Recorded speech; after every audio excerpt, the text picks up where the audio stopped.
Good morning, everybody. I hope you're all in good spirits and feeling well. Today, I want to talk about the practicality of one of my favorite Bible lessons. And I wish I would have done my homework to have the actual verse for you, but I don't. It's easy to look up, though. And so I'll give you the story in layman's terms. I don't know it verbatim. One day, Jesus is sitting in the back of the church, watching the house of God. And this person comes and sits next to him and kind of kicks up a conversation. And so they're talking, and while they're doing so, this really wealthy dude walks into the church, goes up to the donation box, pulls out a fat stack of coins, and throws them into the donation box. And the dude talking to Jesus is like, damn, you see how much money that fool threw in? He must really love God. And Jesus didn't say nothing. And so, they're still sitting there. And then pretty soon this little old widow walks in with raggedy clothes. Her sandals have holes in them. And she walks up to the donation box. She reaches in her little purse and pulls out the two lowest denominations of coin that existed in that day. Two of them, like 2 pennies. I think they even say 2 pence. And she throws it in the donation box and walks out. And that dude turns to Jesus and say, man, you see that cheap ass woman gave 2 damn pennies to the house of the Lord. What's wrong with her? And Jesus looks to him and he says, look, man, that rich dude who gave a fat grip, what he gave was nothing to him. That didn't affect him. That's not even chump change for him. But that old lady, all she had was 2 pennies. And she gave everything she had. And that's become part of my critical thinking references.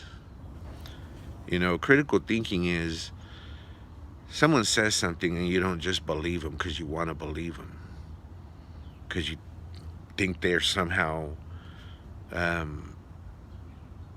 special in their intelligence or wisdom based on criteria that you've set.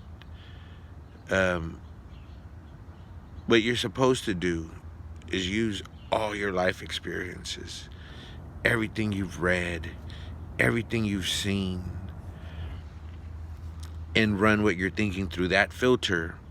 And at the end, after you questioned it from all those angles, you should have a good, if not the best, possible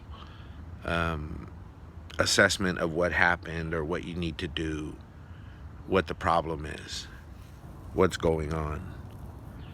And so that became a metric for how I measured people's commitment to causes and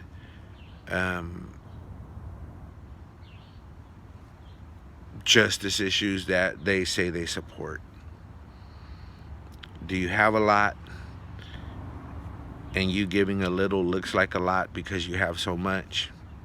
Or do you not have much to give, and yet you gave everything?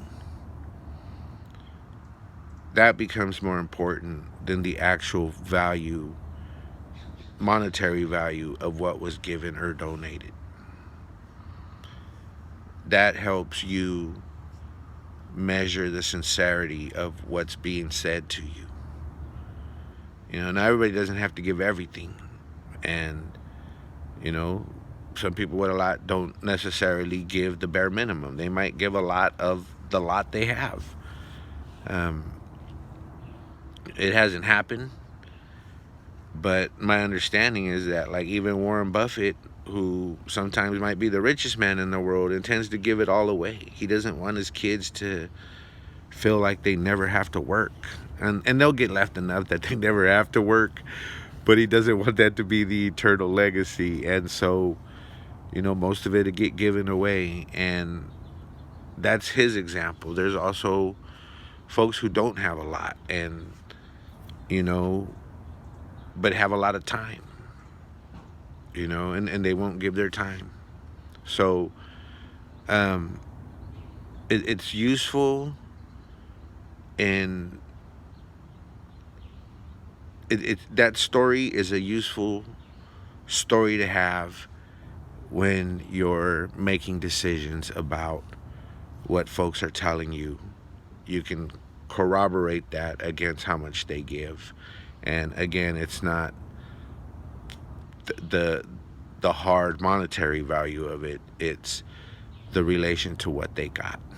If they don't have money and all they got is time, but they give their time to the causes they say they believe in, then that's a lot.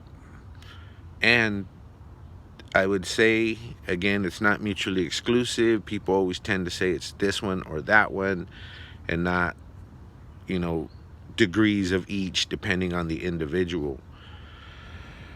But there's also a Mexican American author who, I'll be honest, I like his quotes. So I read like parts of the book in sections. I might be in the bathroom and I read one chapter, and the next time I read a different chapter. It's not in order, but he has some good quotes.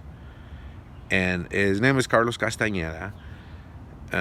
He's on like mysticism and spiritualism and what have you.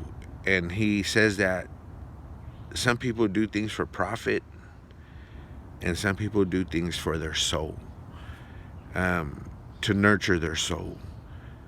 And again, I don't think it's necessarily entirely one or the other. There are degrees, levels, where you're at on that scale, all for you, or, all for your spirit, or some mostly here, there.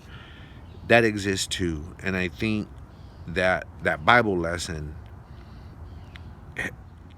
can be a data point that then lets you figure out if folks are doing it for spirit or for profit. And that helps you select the kind of people you want to be around, the kind of people that have the same vision as you for the world to bond with and collaboratively help work on those visions. I kind of went on a lot of places, but I think the theme overall is glued together somehow there. I hope it is, and I also hope you have a wonderful day. Much love.